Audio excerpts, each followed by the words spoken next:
Jack and எல்லியின் சாகசம். ஒரு காலத்தில் பசுமையான ஒரு காட்டில் ஜாக் என்ற ஆர்வமுள்ள சிறுவன் இருந்தான்.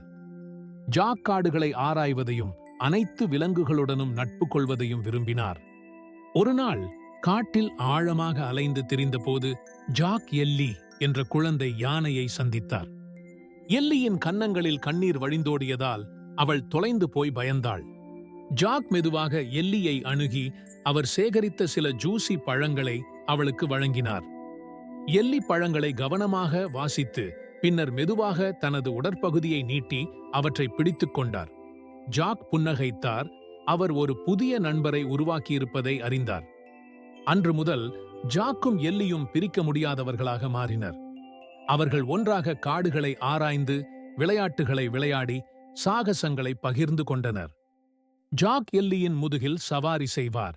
அதே நேரத்தில் எல்லி மகிழ்ச்சியுடன் எக்காளம் வீசுவார். ஆனால் ஒரு நாள் அவர்கள் ஒரு சிக்கலை எதிர்கொண்டனர். ஒரு சக்தி வாய்ந்த நதி அவர்களின் வீட்டிற்கு செல்லும் பாதையை தடுத்தது. ஜாக் கவலைப்பட்டார். ஆனால் எல்லிக்கு ஒரு யோசனை இருந்தது. தனது வலுவான உடற்பகுதியுடன் மரக்கட்டைகளையும் கிளைகளையும் சேகரித்து ஆற்றின் குறுக்கே ஒரு தற்காலிக பாலத்தை கட்டினார்.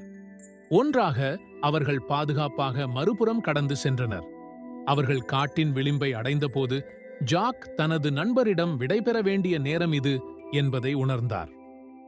எல்லியை இறுக்கமாக கட்டிப்பிடித்தபோது அவரது கண்களில் கண்ணீர் வழிந்தது. ஆனால் ஜாக், கவலைப்படாதே, நாங்கள் எப்போதும் நண்பர்களாக இருப்போம் என்றார்.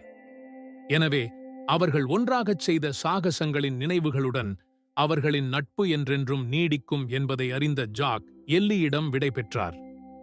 ஜாக் தனது யானை நண்பரை தவறவிட்ட போதெல்லாம் அவர் கண்களை மூடி மந்திரக் காட்டில் அவர்கள் பகிர்ந்து கொண்ட அற்புதமான நேரங்களை நினைவில் கொள்வார்.